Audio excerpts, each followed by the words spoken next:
ನಲ್ಮೆಯ ಮಿತ್ರರಿಗೆ ಮಧುಮಾಲಾ ಕಥಾಸ್ಮೃತಿ ಯೂಟ್ಯೂಬ್ ಚಾನಲ್ಗೆ ಪ್ರೀತಿಯ ಸ್ವಾಗತ. ಋಣಾನುಬಂಧ ಭಾವನೆಗಳ ಬಲೆಯೊಳಗೆ ಸಂಚಿಕೆ 6. ವಿಶ್ವನಾಥನೊಂದಿಗೆ ದೀಕ್ಷಿತರ ಮನೆಗೆ ಬಂದಿದ್ದ ಉಜ್ವಲಾಳನ್ನು ದೀಕ್ಷಿತರ ಕುಟುಂಬದವರೆಲ್ಲರೂ ಆದರದಿಂದ ಬರಮಾಡಿಕೊಂಡ್ರು. ಸತ್ಯ ತಿಳಿಯೋ ಸಲುವಾಗಿ ಭಾವಚಿತ್ರನ ಅವರ ಮುಂದೆ ಇಡಬೇಕು ಅನ್ನೋ ಅಷ್ಟರಲ್ಲಿ ಅನ್ನಪೂರ್ಣಮ್ಮನವರ ಮಾತಿನಂತೆ ಎಲ್ಲರೂ ಊಟಕ್ಕೆ ಕೂತ್ಕೊಂಡ್ರು. ಗುರುತು ಪರಿಚಯ ಇಲ್ಲದವರ ಮನೆಯಲ್ಲಿ ಹೇಗೆ ಊಟ ಮಾಡೋದು ಅಂತ ಯೋಚಿಸ್ತಾ ಮುಜುಗರದಿಂದ ಎಲೆನೇ ದಿಟ್ಟಿಸ್ತಾ ಇದ್ದ ಉಜ್ವಲಾಳನ್ನು ಕಂಡ ಅನ್ನಪೂರ್ಣಮ್ಮ, ಮಗು, ಏನು ಯೋಚನೆ ಮಾಡ್ತಿದ್ಯಾ? ಊಟ ಮಾಡು. ನೀನು ಪೇಟೆಯವಳು. ಬಾಳೆ ಎಲೆಯಲ್ಲಿ ಊಟ ಮಾಡಿ ಅಭ್ಯಾಸ ಇದೆಯೋ ಇಲ್ವೋ? ನಮ್ಮ ಮನೇಲಿ ಇದೇ ಕ್ರಮ. ನಿನಗೆ ಕಷ್ಟ ಆದರೆ ಹೇಳು, ಬಟ್ಲಿಗೆ ಬಡಿಸೋಣ ಅಂದರು. ಚೆಚೆ, ಹಾಗೇನಿಲ್ಲ ಅಜ್ಜಿ, ಬಾಳೆ ಎಲೆಯಲ್ಲಿ ಊಟ ಮಾಡಿ ಅಭ್ಯಾಸ ಇದೆ ಅಂತ ಮುಜುಗರದಿಂದಲೇ ಒಂದು ತುತ್ತು ಬಾಯಿಗಿಟ್ಲು.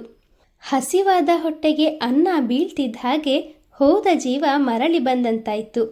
ಆದರೆ ಉಜ್ವಲ ಬಹಳ ಸಂಕೋಚ ಸ್ವಭಾವದ ಹುಡುಗಿಯಾಗಿದ್ದರಿಂದ ಎಲೆ ತುಂಬ ಬಡಿಸಿದ್ರೂ ತಿನ್ನುವಷ್ಟು ಹಸಿವಾಗಿದ್ರೂ ಕೋಳಿಯಂತೆ ಒಂದೊಂದೇ ಅಗುಳನ್ನು ತಿಂತಿದ್ದವಳನ್ನು ಕಂಡ ದೀಕ್ಷಿತರು, ಸಂಕೋಚ ಪಡ್ಕೋಬೇಡ ಮಗು, ಆರಾಮದಲ್ಲಿ ಊಟ ಮಾಡು, ಇದನ್ನು ನಿನ್ಮನೆ ಅಂತಾನೆ ತಿಳ್ಕೊ ಅಂದರು. ದೀಕ್ಷಿತರ ಮಾತಿಗೆ ಸರಿ ಅಂತ ತಲೆ ಆಡಿಸಿದವಳು ಊಟ ಮುಂದುವರಿಸಿದ್ಲು. ನಂತರ ಬಡಿಸಿದ ಬೂದುಗುಂಬಳಕಾಯಿಯ ಮಜ್ಜಿಗೆ ಹುಳಿ ರುಚಿಯಿಂದಾಗಿ 2 ತುತ್ತು ಹೆಚ್ಚೇ ಊಟ ಮಾಡಿದ್ಲು. ಕೊನೆಯಲ್ಲಿ ಗಟ್ಟಿ ಮೊಸರಿಗೆ ಅನ್ನ ಕಲ್ಸ್ಕೊಂಡು ತಿಂದೊಳಗೆ ಮೃಷ್ಟಾನ್ನ ಭೋಜನವಾದಂತಾಯಿತು. ಊಟದ ಕಾರ್ಯಕ್ರಮ ಮುಗಿದ ಬಳಿಕ ಊಟ ಮಾಡಿದ ಜಾಗನ ಮಲ್ಲಿ ಗೋಮಯ ಹಾಕಿ ಸ್ವಚ್ಛಗೊಳಿಸಿದ್ಲು. ಬಳಿಕ ಅಡುಗೆ ಕೋಣೆಯಲ್ಲಿ ಕೂತು ತನ್ನ ಊಟ ಮುಗಿಸಿ ತಟ್ಟೆಯಲ್ಲಿ ತಾಂಬೂಲ ತಂದು ಪಡಸಾಲೆಯಲ್ಲಿ ಇರಿಸಿದ್ಲು. 4 ಎಲೆ ಅಡಿಕೆ ಹಾಕಿಕೊಳ್ತಾ ಇರುವಾಗ ಅವರನ್ನೇ ಗಮನಿಸುತ್ತಿದ್ದ ಉಜ್ವಲಾಳನ್ನು ಕುರಿತು, ಮಗು, ನೀನು ಪೇಟೆಯವಳಲ್ವಾ? ಅದಕ್ಕೆ ಇದ್ರೂ ಅಭ್ಯಾಸ ನಿನಗೆ ಇದೆಯೋ ಇಲ್ವೋ ಕೇಳಲಿಲ್ಲ. ಅಭ್ಯಾಸ ಇದ್ದರೆ ಹಾಕೋ ಅಂತ ತಟ್ಟೆನ ಮುಂದಿಟ್ರು. ಇಲ್ಲ ಅಜ್ಜಿ, ಊಟ ಆದಮೇಲೆ ಎಲೆ ಅಡಿಕೆ ತಿಂದರೆ ಒಳ್ಳೆಯದು, ತಿಂದಿದ್ದು ಚೆನ್ನಾಗಿ ಜೀರ್ಣ ಆಗುತ್ತೆ ಅಂತ ಅಮ್ಮ ಹೇಳ್ತಾ ಇರ್ತಾರೆ, ಆದರೆ ನನಗೆ ಇದ್ರೂ ಅಭ್ಯಾಸ ಇಲ್ಲ ಅಂದ್ಲು.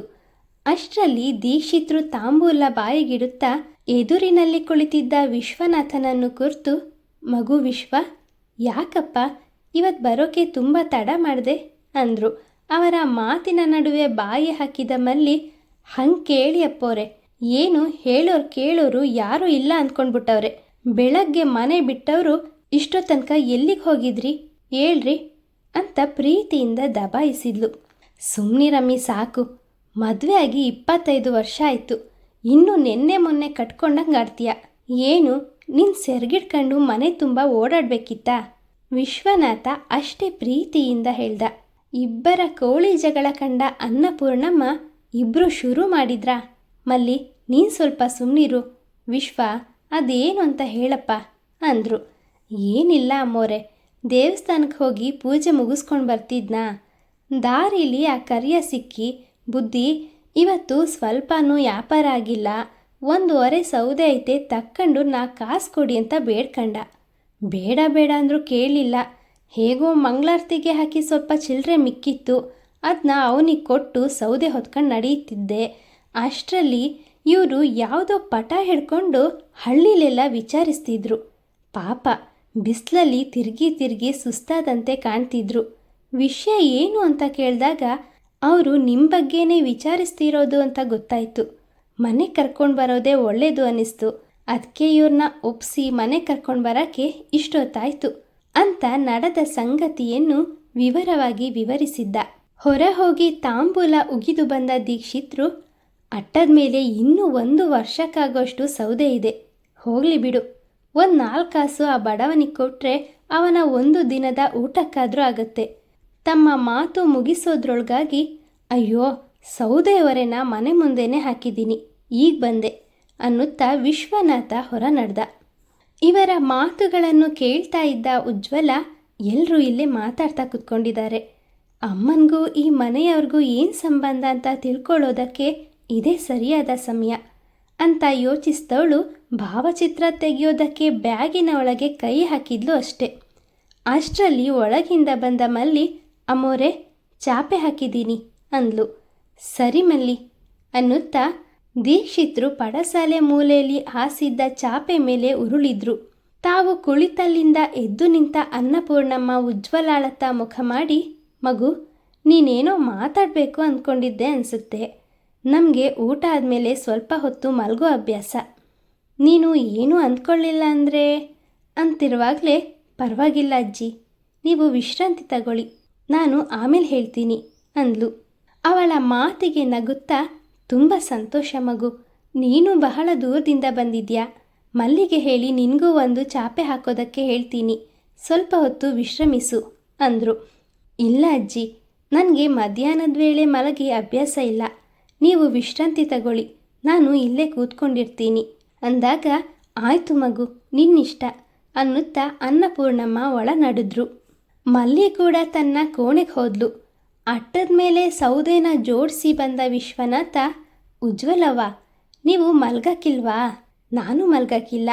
ಈಗ ಮಲಗಿದ್ರೆ ರಾತ್ರಿ ನಿದ್ರೆ ಬರೋಕ್ಕಿಲ್ಲ. ಈ ಸಮಯದಾಗೆ ನಾನು ತೋಟದ ಕಡೆ ಹೋಗಿ ಬರ್ತಿದ್ದೆ, ಆದರೆ ಇವತ್ತು ಶಾನಿದ್ದವ. ನೀವು ಸ್ವಲ್ಪ ಹೊತ್ತು ವಿಶ್ರಮಿಸಿ, ಸಂಜೆ ಮೇಲೆ ಮಾತಾಡೋಣ ಅಂದ. ದೀಕ್ಷಿತ ದಂಪತಿಗಳು ಪುನಃ ಏಳೋವರೆಗೂ ಆ ಹಳ್ಳಿಲಿ ಸಮಯ ಕಳೆಯೋದು ಹೇಗೆ ಅಂತ ಅವಳಿಗೆ ತಿಳಿಯದಾಯಿತು.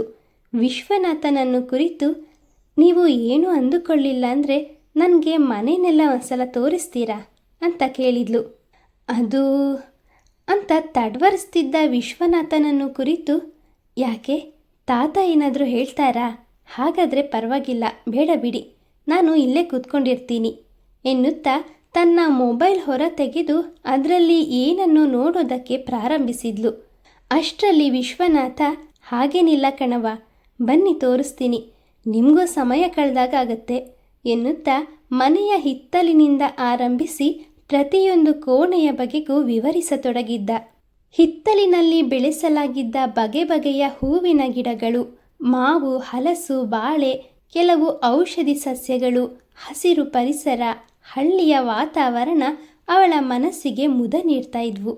ಸೀಮೆಎಣ್ಣೆ ಬುಡ್ಡಿ ದೀಪ, ಹಳೆ ಕಾಲದ ಗ್ರಾಮೋಫೋನ್, ಮಣ್ಣಿನ ಹಣತೆ, ಹಿತ್ತಾಳೆಯ ಪಾತ್ರೆಗಳು, ಎಲ್ಲದಕ್ಕಿಂತಲೂ ಹೆಚ್ಚಾಗಿ ದೇವರ ಕೋಣೆ, ಬೆಳ್ಳಿಯ ಪೀಠದಲ್ಲಿ ಸ್ಥಾಪಿಸಲ್ಪಟ್ಟಿದ್ದ ಹಲವಾರು ದೇವರ ವಿಗ್ರಹಗಳು ಅವಳ ಕಣ್ಸೆಳೀತು. ಹೀಗೆ ಪ್ರತಿಯೊಂದು ಕೋಣೆಯಲ್ಲಿಯೂ ಹಲವಾರು ಬಗೆಯ ವಸ್ತುಗಳನ್ನು ಗಮನಿಸ್ತಾ ಇದ್ದವಳಿಗೆ ಅದೊಂದು ಕೋಣೆ ಬಹಳ ವಿಶಿಷ್ಟ ಅನ್ನಿಸ್ತು. ಕೋಣೆಯ ಒಳ ಹೊಕ್ಕವಳು, ಅಣ್ಣ ಇದ್ಯಾರ ಕೋಣೆ? ಈ ಕೋಣೆ ತುಂಬ ಪುಸ್ತಕಗಳನ್ನೇ ಜೋಡಿಸಿದ್ದೀರಲ್ಲ. ಗ್ರಂಥಾಲಯದಲ್ಲಿರುವಂತೆ ಒತ್ತೊತ್ತಾಗಿ ಜೋಡಿಸಲ್ಪಟ್ಟಿದ್ದ ಪುಸ್ತಕಗಳ ಮೇಲೆ ಕೈ ಆಡಿಸಿದ್ಲು. ಒಂದು ಕ್ಷಣ ಮೌನವಾದ ವಿಶ್ವನಾಥ, ಅದು ಈ ಮನೆ ದೇವತೆದು ಕಣವ್ವ ಅಂತ ಕಣ್ಣಂಚಲ್ಲಿ ಒಸರುತ್ತಿದ್ದ ನೀರನ್ನು ತನ್ನ ಅಂಗಿ ತುದಿಯಿಂದ ಒರೆಸಿಕೊಂಡ. ಅಣ್ಣ ಏನಂದ್ರಿ? ಈ ಮನೆ ದೇವತೆನಾ? ನಿಮ್ಮ ಮಾತು ನನಗೆ ಅರ್ಥ ಆಗಲಿಲ್ಲ ಅಂದಾಗ, ದೇವತೆ ಅಂದರೆ ಈ ಮನೆ ಮಗಳು ಕಣವ್ವ ಅಂತ ಮತ್ತೇನೋ ಹೇಳೋ ಮುನ್ನವೇ, ಅಪ್ಪೋರೆ ಚಾ ತಯಾರಾತು ಅಂತ ಹೇಳಿದ ಮಲ್ಲಿ ಧ್ವನಿ ಕೇಳಿ, ಬಾರವ್ವ ಎಲ್ಲರೂ ಎದ್ರು ಅಂತ ಕಾಣ್ತದೆ ಅಂತ ಗೋಡೆ ಮೇಲೆ ನೇತು ಹಾಕಿದ್ದ ಗಡಿಯಾರದತ್ತ ಮುಖ ಮಾಡಿ, ಓಹೋ ಗಂಟೆ 4 ಕಳೆದೈತೆ, ಬನ್ನಿ ಬನ್ನಿ ಹೋಗುವ ಅಂದ್ಕೊಂಡು ಅಡುಗೆ ಕೋಣೆಯತ್ತ ನಡೆದ. ಅವನ ಹಿಂದೆನೇ ಬಂದ ಉಜ್ವಲ ಪಡಸಾಲೆಯಲ್ಲಿ ಕೂತ್ಕೊಂಡ್ಳು. ಅಷ್ಟರಲ್ಲಿ ಮನೆಯವರೆಲ್ಲರೂ ಒಂದೆಡೆ ಸೇರಿದ್ರು. ಮಲ್ಲಿ ಎಲ್ರಿಗೂ ಚಹಾ ನೀಡಿದ್ಲು. ಗೋಡೆಗೊರಗಿ ಕುಳಿತಿದ್ದ ನರಹರಿ ದೀಕ್ಷಿತ್ರು, ಮಗು ನೀನು ಬಂದಾಗಿಂದ ಮಾತಾಡೋಕ್ಕೆ ಅವಕಾಶನೇ ಸಿಗ್ತಿಲ್ಲ, ಈಗ ಹೇಳು ಅದೇನು ವಿಷಯ ಅಂತ ಅವಳ ಮುಖವನ್ನೇ ದಿಟ್ಟಿಸಿದ್ರು. ಅಷ್ಟರಲ್ಲಿ ಚಹಾ ಕುಡಿದು ಮುಗಿಸಿದ ಉಜ್ವಲ, ತಾತ ನನ್ನ ಬಗ್ಗೆ ನಿಮಗೆ ಸರಿಯಾಗಿ ತಿಳಿದಿಲ್ಲ, ಆದರೂ ಕೂಡ ಗುರುತು ಪರಿಚಯ ಇಲ್ಲದವಳನ್ನು ಮನೆಯೊಳಗೆ ಬಿಟ್ಕೊಂಡು ಊಟ ಕೊಟ್ಟು ಉಪಚರಿಸ್ತಾ ಇದ್ದೀರಾ. ಈ ನಿಮ್ಮ ಋಣಕ್ಕೆ ನಾನು ನಿಜಕ್ಕೂ ಚಿರಋಣಿ. ನಿಮ್ಮಿಂದ ನನಗೆ ಇನ್ನೂ ಒಂದು ಸಹಾಯ ಆಗಬೇಕಿತ್ತು ಎನ್ನುತ್ತಾ ಬ್ಯಾಗಿನಿಂದ ಭಾವಚಿತ್ರ ಹೊರತೆಗೆದು ದೀಕ್ಷಿತರಿಗೆ ಕೊಡೋದಕ್ಕೆ ಮುಂದಾದ್ಲು. ಇದ್ದಕ್ಕಿದ್ದಂತೆ, ಅಯ್ಯೋ ದೇವ್ರೆ, ನಾನೆಂಥ ಕೆಲಸ ಮಾಡಿಬಿಟ್ಟೆ? ಹಿಂದು ಮುಂದು ಯೋಚಿಸ್ದೆ ಈ ಹುಡುಗಿನ ಮನೆಯವ್ರಿಗೂ ಕರ್ಕೊಂಡು ಬಂದ್ಬಿಟ್ನಲ್ಲ. ಈಗ ಇವರೇನಾದರೂ ತಂಗಿಯವನ ಚಿತ್ರ ನೋಡಿದರೆ ಏನಾಗ್ಬೋದು? ದೇವ್ರೇ, ಕೆಟ್ಟದ್ದೇನೋ ಆಗದೆ ಇರೋ ಹಾಗೆ ನೀನೇ ಕಾಪಾಡಬೇಕು ಶ್ರೀರಾಮ ಅಂತ ಕುಳಿತಲ್ಲಿಂದ ಎದ್ದು ಬಂದ ವಿಶ್ವನಾಥ, ಕೊಡವ, ನಾನೇ ಕೊಡ್ತೀನಿ ಅಂತ ಹೇಳ್ತಾ ಅವಳಿಂದ ಭಾವಚಿತ್ರನ ತೆಗೆದುಕೊಂಡು ದೀಕ್ಷಿತರ ಕೈಗಿಡುತ್ತಾ, ಅಪ್ಪೋರೆ, ಅಮ್ಮೋರೆ, ನಾನು ಮೊದಲೇ ಹೇಳ್ತಾ ಇದ್ದೀನಿ, ನೀವು ಈ ಪಟ ನೋಡಿ ಕೋಪ ಮಾಡ್ಕೊಳ್ಬಾರ್ದು, ಬೇಸರ ಮಾಡ್ಕೋಬಾರ್ದು. ಹಾಗೇನಾದರೂ ಮಾಡಿದರೆ ನನ್ನ ಮೇಲಾಣೆ ಅಂತ ಅವರಿಬ್ಬರ ಕೈಯನ್ನು ತನ್ನ ತಲೆ ಮೇಲೆ ಇಟ್ಕೊಂಡ. ದೀಕ್ಷಿತರು ವಿಶ್ವನಾಥನ ಚರ್ಯೆ ಅರ್ಥವಾಗದೆ, ಯಾಕೋ ವಿಶ್ವ, ಯಾಕೋ ಆಣೆ ಮಾಡಿಸ್ಕೊಳ್ತಿದ್ಯಾ? ಅಂದಹಾಗೆ ಇದ್ಯಾರ ಚಿತ್ರ ಅಂತ ಭಾವಚಿತ್ರವನ್ನು ದಿಟ್ಟಿಸಿದ್ರು.